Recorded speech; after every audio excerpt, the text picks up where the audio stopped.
Okay, guys, very welcome to the web scraping workshop hosted by the Develop Student Club. This workshop is held by our Team Matrix in DSC. And if you are interested in DSC, please join us. And well, we want to create many great products and many great applications with you guys. So today's topic will be web scraping. So what exactly is web scraping?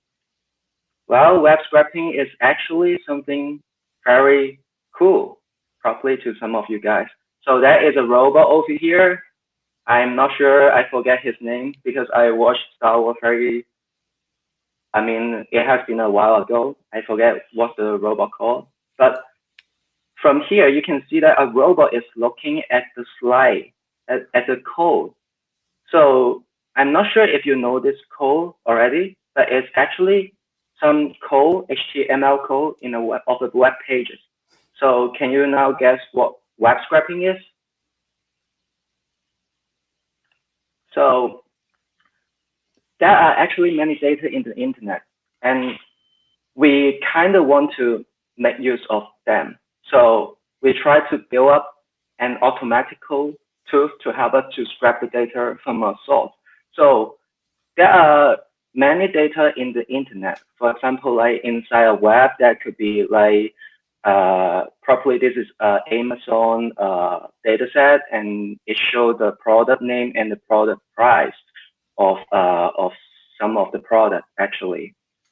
One of my previous professors tell me something very really cool.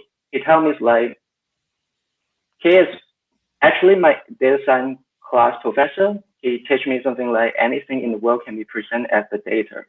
So in the reality, there are many chances of you can encounter many data. For example, like web or like in the reality, when you go to a supermarket, you ask what is the price of some items. That could be data as well. So especially we are in the area of big data. Many data are enormous, are very big, and many people want to make good use of it to make probably like good prediction models, good AI, good machine learning models. That's why data science is becoming really, really popular this year. Okay, so let's go to the problem. Why do we need to use web scraping? Okay, so probably some people like say, I can see a web pages. So there is some data set over here on the web. Why don't I just copy it? I just see it from my eyes directly. I just copy the property like the product name, product price, product image by myself. I can, like do it manually. Why do I need to use a robot? Or usually we call it a spider or a scraper to help us to automatically scrap the data from a source. Because sometimes the data set we want to get is very large. Sometimes it could be 1 billion data, right? So a good example for it is FaceNet. FaceNet is, the facial recognition neural network trained by Facebook. They have, I think, 3 billion or 9 billion photos being used to train the data set. So in order to get this data, either probably like you have a very huge database, like what Facebook have, or you want to web scrap it, use, use a robot, build a robot, help ask it to do it for you, right? So another reason for that is because data nowadays, on a web page can change from time to time, especially dynamic. Because JavaScript, some package like Angular, React are very popular. Like people want to say build many backend JavaScript script, and they can actually build up a dynamic web page. We can change the content from time to time. And therefore, if we want to collect the latest data, we need to build a scraper for us to do that actually. So prerequisites of web scraping, probably know about the basic structure of a web page. This is HTML, probably many of you know better than me. I'm not actually quite, very familiar with that. But you just need to know the structure of HTML if you try to web scrap something. Also, you need to know how to use web scraping package like Beautiful Soup. Oh, no soup over here. Never mind. And Selenium usually is a WebDriver. We're going to present the WebDriver over here. But Selenium is a very big project actually. So you need to have a good SOAP, which is easy to write a script or write a good web pages with many easy, not very complicated structure. And also, Wing, can you move the slides? You mean this one? Yeah, the slide set presentation. Is it possible? This one? Oh, okay. This one, right?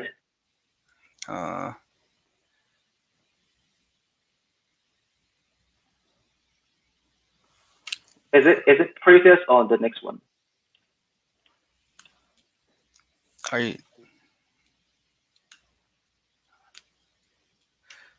you on let's see. Are you on prerequisites of web scraping or? Yes, prerequisite of web scraping. Oh yeah, it's not showing on the presentation screen. It's not showing on the presentation screen? Yes. How about now? No, but I can try from my end if it's possible. Oh, sure. Oh, it's terrible. I'm not even know I'm talking with some people, like they don't even see my screen. I can try from my screen if it helps. Oh, yeah, sure. Sorry about it. Okay. Oh. Could you use your end properly? Sorry about that.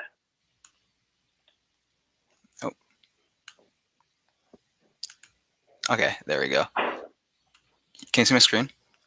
Yeah, you can share the screen. Okay.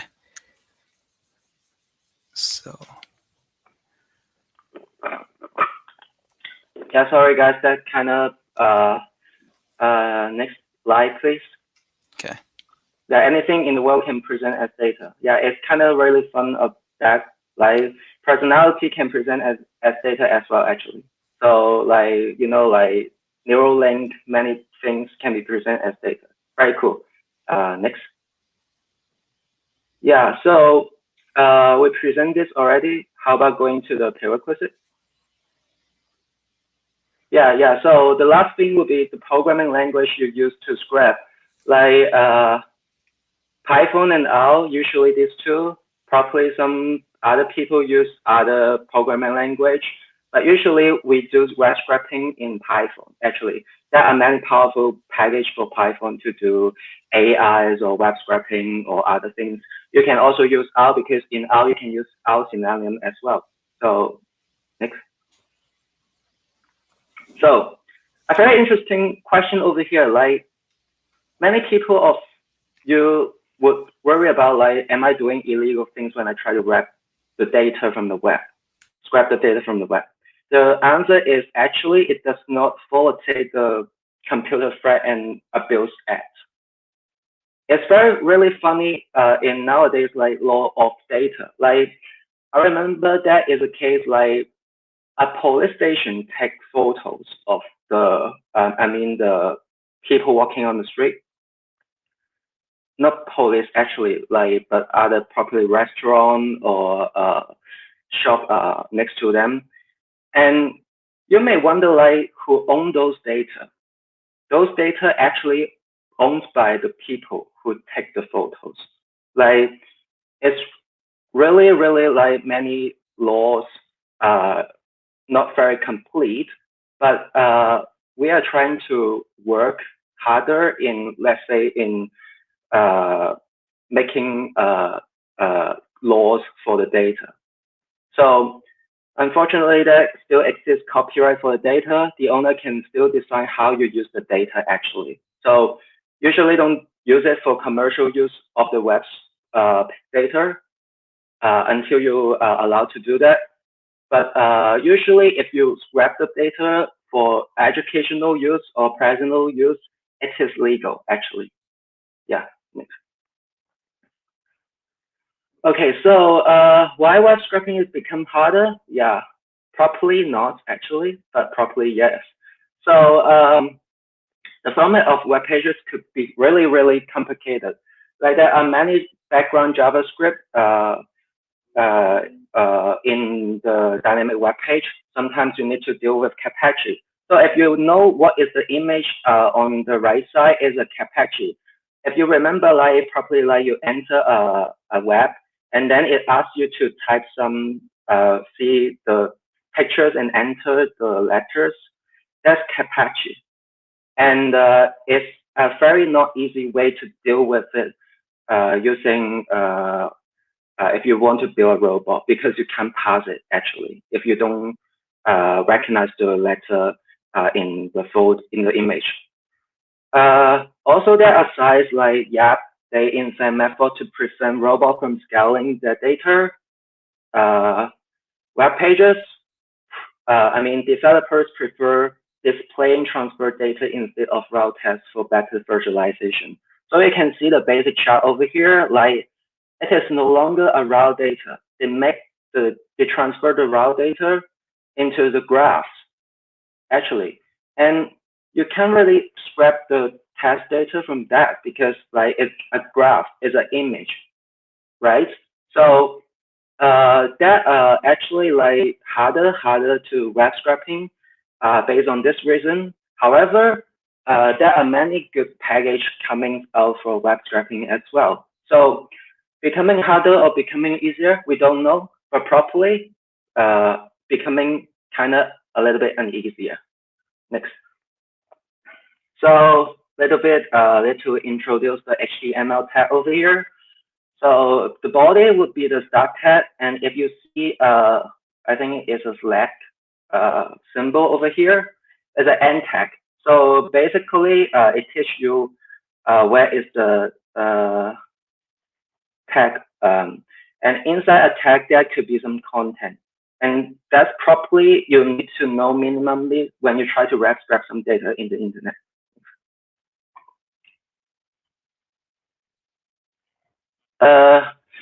Okay,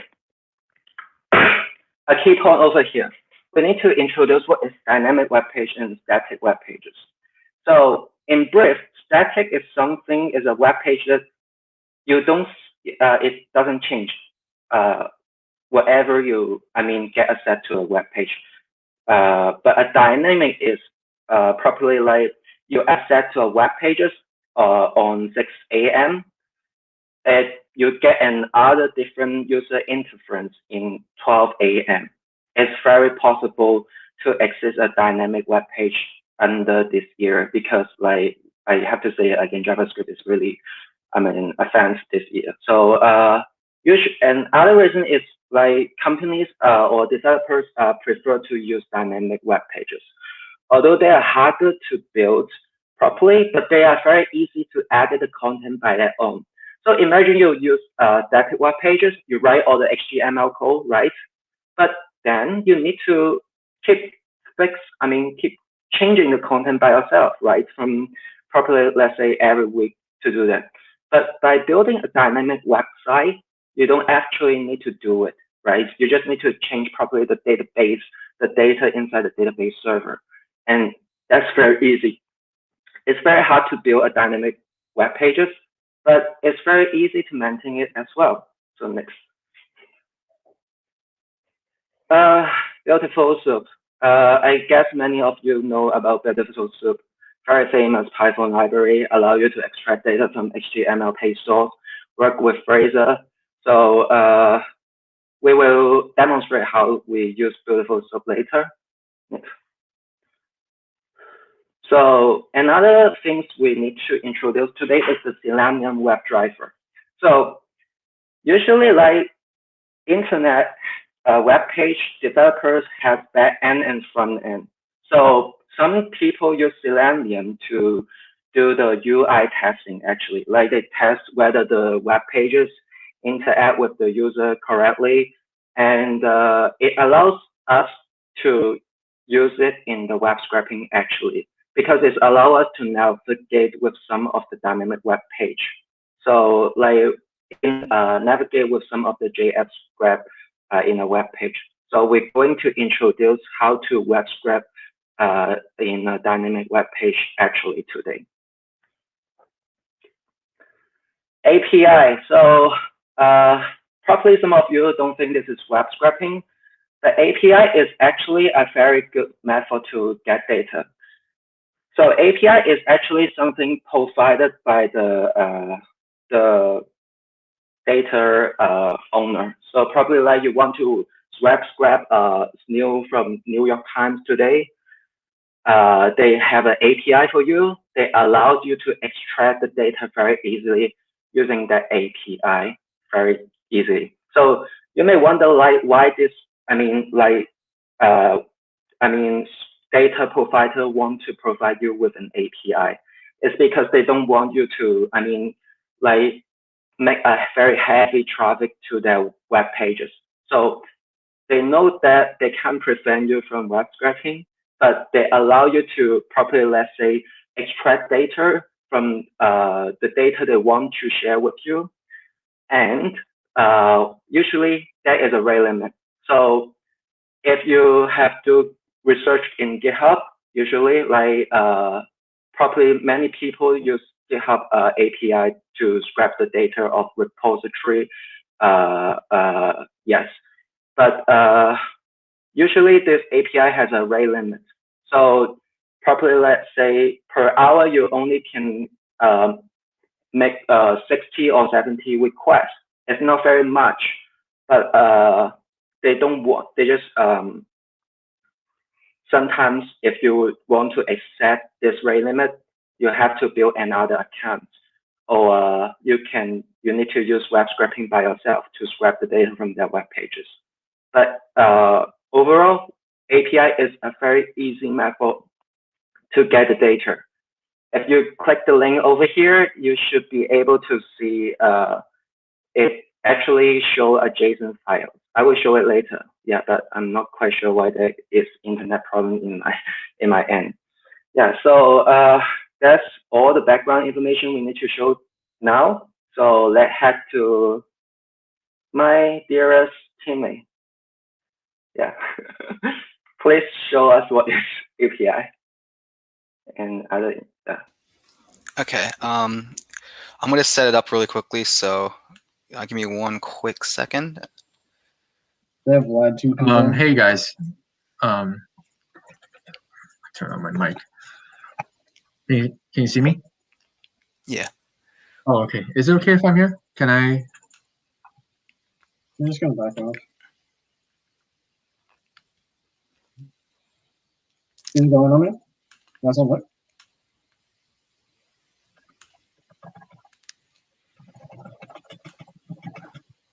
Kelly. Yeah, give me one quick second. I'm just gonna be setting everything up really quickly. Yeah, it doesn't matter.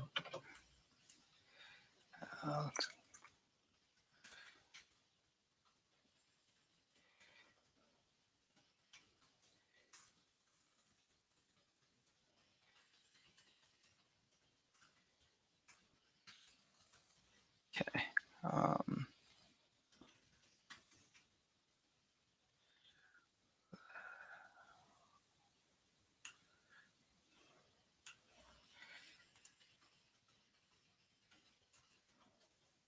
Yeah, sorry for spending so much time of explaining the background information. It won't take much time to introduce the code because it's actually kind of very easy. You just need to know the example and you learn it probably within days actually. So just I have my screen ready.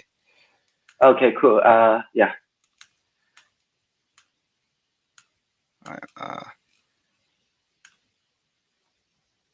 Okay, can you see my screen? No, I don't think so.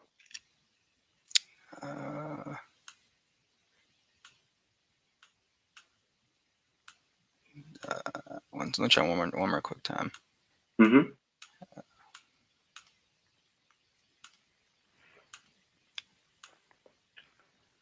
Okay. Oops. Okay. I got it. let me do one final bit of testing. Okay. So when we're web scraping, we want to import two main packages to have. We will import JSON or Java. This is JavaScript object notation. Most of the APIs will be given under that format. Another possible format is the CSV format. However, the JavaScript object notation format's it's getting more prevalent during its time. And the second one we're also going to be importing is requests, the request package. This is the standard HTTP library, which will give which allow us to get information from the URL. So we will create a variable called API domain, and we'll be using information from the COVID tracking project as an example. And the COVID tracking project already grants us an API, which is going to be HTTPS ://API dot COVID tracking.com/. So if you were to enter in this URL, it will take you to a site that has all the possible requests of the data, as well as like more specifically like specific states or countries. So we have the API. This is our base API, this is the base API that we'll be using for our code. So we will also be adding one more thing to our variable, which is the version. And we will be using, this is for this specific API, we'll be using an extra version, which is version 1. So we'll just add plus equal to v1/. So what this is saying is essentially we're just adding, so the final API domain will just be https://api.covidtracking.com/v1/. So let's say, for example, let's try getting the current data in California. So we'll create a variable called rec, which is the request variable, using the request package. So we'll be rec equals requests. I only want to get the package, so we'll be getting the package or getting the value from the domain. So we'll take the original domain, which is API domain, and then we'll also add the last bits of the URL. So we want to be looking at California's URL. So we'll get .states /CA/current.json. If all the information for like the specific URLs is found in the COVID tracking API. And so once we have this this URL, we're going to be creating a JSON value with it. I'll call it JS. It'll be equal to the requests.json. And now I'll be printing it out, and let's first see how it works.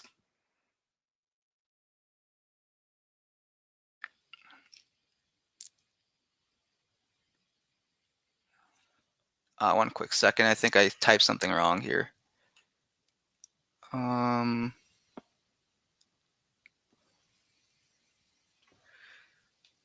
see.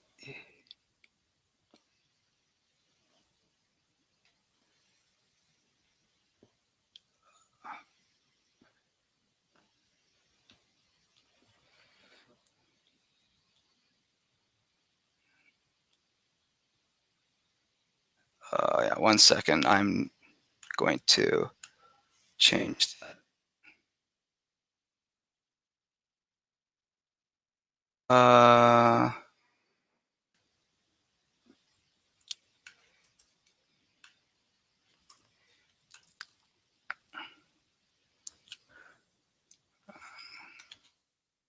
I'll just be changing my.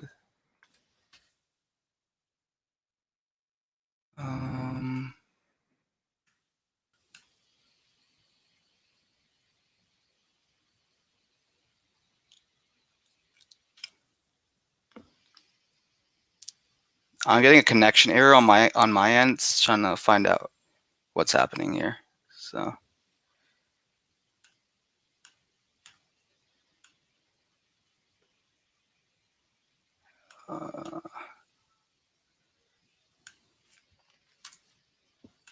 let me just quickly see what happened.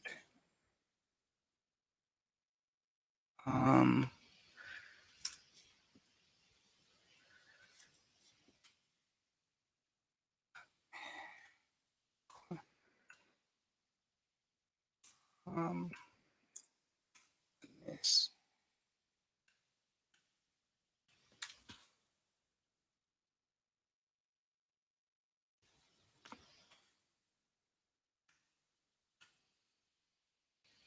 Okay, so I think I managed to like fix it. So what we're given here is we are given raw data of the whole thing, of like this specific COVID data for California, the current data. And right now, what we're given is it's a big sort of like they're all like conjoined together in the big blob. And so first, let's try try to like prettify it. And there is two ways of actually prettifying it. First way is if you can tell by the pattern, it has the same structure, and it appears to be a dictionary. So we can use that to our advantage and print it like it was a dictionary. So let's do that. So in order to print a dictionary, like we can do we have the key value in js.items.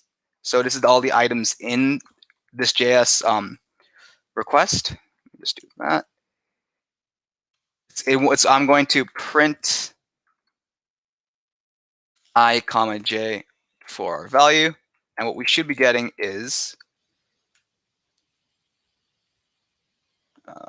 my bad, not I. It's sorry, k comma v.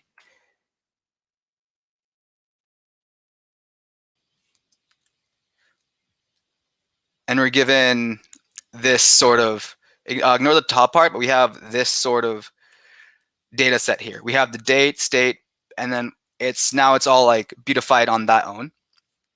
And that's one method of actually printing it. Another method we can use is what we can do is we can do a JSON, the JSON integrated method. In this case, we'll be using print, and we'll go JSON.dumps to give us, it wants to give us three variables. So look at the object. So the object here is JS. Then it wants these are all the different attributes. Right now, we'll just have sort keys, for example. Put sort underscore keys. So what sort underscore keys does, it essentially, you make it a variable. So if you want to like sort this whole thing alphabetically, you can keep it like true. Let's have that for now. And then we can also add an indent to the JSON. And what will be given is, let's just give a value such as like 4. So let's print this value and see what we get. Oh, let's do that there. Try to run this module now. We get some squeeze text. I'm gonna just double click that, and we get a sort of more legible version of the code. So why would this be more important or more useful compared to the regular dictionary like printing method? So for example, let's say I just want to get all the current states of JSON. So we just got to remove this CA there, and we should be getting, now if I print this one more time by I'll keep the keys false this time. And once I print that out, we should be getting, okay, we get a big squeeze text. I'm just going to quickly copy this and put it onto a text file. It should give me something like this. And so what it gives, it's essentially a nested dictionary, but this is like a more, I guess, a more easier version of like making it. And as you can see, you have the date, and each bracket represents a different object of data. In this case, this object, you can guess it's the AK one, which is the state. And then we also have like, let's go for a random one. Let's go for this one, right? This date is HI, which is Hawaii. So this bracket is all the COVID data for the state of Hawaii. So let's quickly go, let's go back to the California current set. And let's do, so because we can because we can use it being a dictionary to our advantage, let's say we want to find out, I guess, the total, for example, the total number of test results in California. What we can do is, while we can also just look at this, look at the shell value, we can also just call it directly. So let's print a value of JS. Let's do, here, it will be use total test results. That should give me the value of the total number of test results in California. So if I were to run this, we get this value. That's the number of test results. So let's say, for example, let's do an example here. Let's say we have a problem. So let's say find out, yeah. So let's find out how many more deaths occur in California compared to New York. Okay, let's have that for example. So we already used, well, let's have like rec be our California data and JS be our rec and JS be our California data. So we can get the deaths from this by, let's say, let's go death, death CA. We'll create that variable for that. We'll set it equal to JS death. And that's because that death object represents the number of deaths, or death key. And then let's print that out and see what we get. If we were to print this out, we get the deaths in CA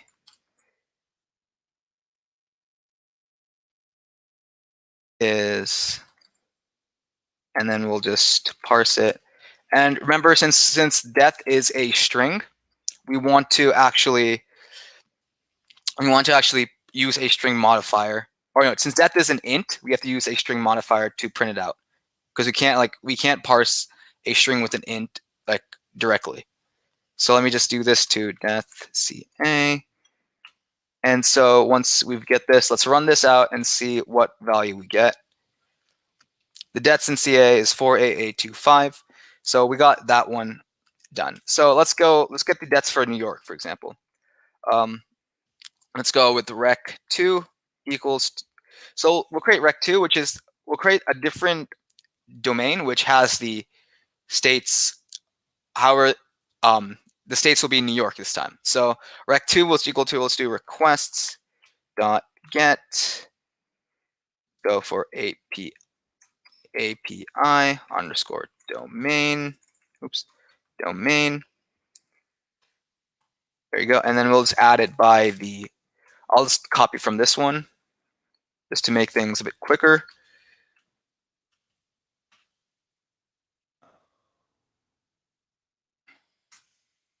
Oh, and we have the current states right there. So we'll change this to New York, and on the API documentation provided by the COVID tracking project, we'll just change it to NY to get the specific state. And now we just need to make the JS, let's call it JS2, which is the object, or which is the data set. We'll make it so rec2.json. Oh, if I were to just print this now, So there's our value right there.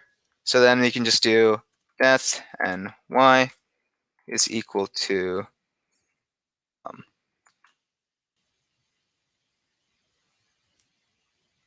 okay. Yeah, so I'll just finish this a bit. There, I'll zoom it. I'll do that. Oops. Hold on. All right, so death and y is equal to, I'll just do it really quickly, which will be JS2 death. And then we're going to go with print. So I'll just do like diff equals death CA minus death and y. And then we'll just print diff just to get the value quickly. So I'll just do that. And then if I were to run this, it should give me one quick second. Oh, my bad. It's not. It's with brackets. Run this right now. Should get this value, which is the difference. So California has 11,000 more deaths, current deaths, compared to New York. And that is just like the basic look into web scraping using API values. Okay, so I'm going to present other methods for web scraping really quickly in 7 minutes. So let's get started properly. Can you guys see my screen actually? If you guys can see it very clearly, please say yes. We can't see the screen yet. You can see the screen? No. Okay, so. Oh, there we go. Oh, wait, you were just. How about now? Is it okay? Oh, it's loading. Oh yeah, it's right there. Okay, so it's perfect, right? Mm-hmm. Okay, so I'm going to introduce how to use other methods for web scraping, including web regress, API, and API actually introduced. So very easy method, but sometimes you don't have the choice to use API because the data provider does not allow you to use actually. It's very common in some websites like Amazon. So there is other methods of web scraping, entron tag, and regress. I'm kind of introduce it now actually. So I implement the code over here. This is some package for web scraping. If you have the Google Colab, you can run it by yourself. But let's go really quick over here. So let we get into this URL and see what is inside over here, actually. COVID.19. So we get a very beautiful data table over here, right? So if we want to actually examine the HTML code under a test package, we can right-click and click instead of a certain element. So properly, let's say for this one, it would be, sorry. So it's showing me, it's very useful. Please use Google Chrome for doing this because they have very good developer interacting tools for you to do that. So you see that many defined tag over here. So properly, let's say if you want to select the column of United States, it shows it's over here, right? So over here, so the test would be actually, the data would actually be stored in a class of this, right? So let's say, and now you have to actually use a Chrome driver in Selenium. Selenium allows you to use many web drivers, including Chrome, Firefox, Internet Explorer, Opera. I'm actually haven't used Opera in Selenium actually. So when you get use the Chrome driver, you ask it to browse the URL and ask beautiful soup to phrase the page sort, and you will get a very beautiful things like this. So it's a phraser. It allows you to phrase the data over here. So you can see that some number over here, right? So especially shift properly search this card. What is this? search this because there are some number over here. So let me see the table. What is it over here? So it here is 551,000. So probably it should be some data related to the case income totals, right? So actually, if you see ahead, you see define class column depth TD, communicate depth TD, confirm depth TD, and yeah. So actually, this number over here tells you which columns is this country has in COVID-19. So what we are going to do now, we're going to use the tag over here to make a data set. So sub find all divide. We try to get into all the pages of the whole table over here, and then make a very simple example over here. Find the tag, and then get the class over here. Yeah, you see what I'm doing over here, and we get the total confirmed case of United States. Okay, so if we use the find all functions over here, it allows us to collect the data of each country very easily. So for this function, I don't have time to present it, but please, if you are interested, watch the Google Colab and make it everyone allowed to see it very quickly. Another very good thing, please use pandas for doing any data science or data set magnification. It's very easy to use. It's allowed to use very many powerful operations. But basically, search the tag when you phrase the beautiful soup object. Phrase the HTML page sort, and then find the tag, and then extract the data using .test, and you will get the data over there. I'm not going to explain this anymore, but let's go to regress and interact with the dynamic web page. 2 minutes for that. Okay, so let's go to this URL. So you will see a very beautiful web page over here. Definitely, that is a JavaScript over here. No wonder. So over here, you will see a table about like property, let's say report case and that by county, right? So in your memory, right, that is more country in CA than this. So why that is so few county over here? When I right click it over here, right, there are many country expand. It's because this is a dynamic web pages. So when you interact with the the web pages is actually changing the HTML page behind on the background. So properly like click it over here, and okay, actually this one.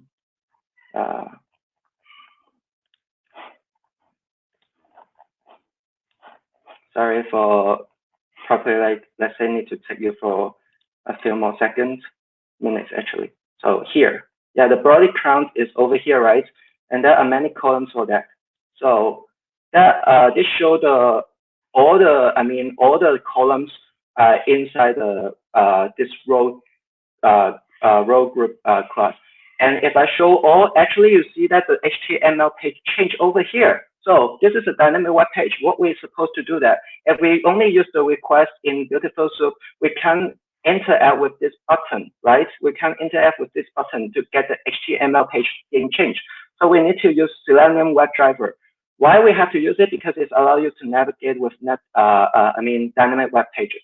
So we find the external path of the button over here, and we use the JavaScript click. Actually, in Selenium, it allows you to use the WebDriver click, but in here, please use the JavaScript click because you try to interact with the script. The button behind the script. So actually, if you click over here, actually that is a background JavaScript. Behind the button. So if you try to click the button, that will be something prevent you from clicking that button because it is a JavaScript backend program. So you need to use Selenium and then use the JavaScript click for you to execute the script over there. So after you execute the JavaScript script, you can get the HTML page over here. So you will see something like that, right? So use regress over here to compile the code. It's because I want to just show you another method to web scraping. You can actually use entron tag, but sometimes regress, I mean, regress is searching, probably let's say searching some string pattern, let's say numbers or all English letters in a web pages. So I'm just trying to show an example over here about using regress to web scrap the data. You doesn't need to use regress. Actually, you can also use the method that I introduced using entron tag over here to web scrap the data. So that's how you actually interact with the dynamic web page using Selenium WebDriver and build up a very beautiful data set. Yeah, you see. So it's pretty there are much more things we want to introduce today, but we introduced using an API, using regress, using what is that called? Entron tag to web scrap data. So remember what I say. So usually nowadays there are many dynamic web pages. So you can't really, you probably need to have some interaction with this dynamic web pages. So you can only use requests or the traditional web scraping anymore. You probably need to have a WebDriver like Selenium WebDriver, allow you to simulate as a really real human personal, browser, and try to interact with the website over there. So that's the end of today. Thank you for the, for the watching. I'm very regret like I can't share any more method for web scraping. Actually, that you can communicate with the endpoints of a web pages. But please go to learn it by yourself. And sorry for that. And please watch the Google Colab and the flight. Provided by our club. With definitely our teammates spend enormous amount of time to create it. And web scraping is not very hard. If you look at the code very carefully, you will understand that many things are called simple functions, a basic called simple function. You don't need to build very complicated class object for that. So try the code by yourself. That's how we learn how to programming. And that's the end of today's presentation. And thank you so much. Yeah.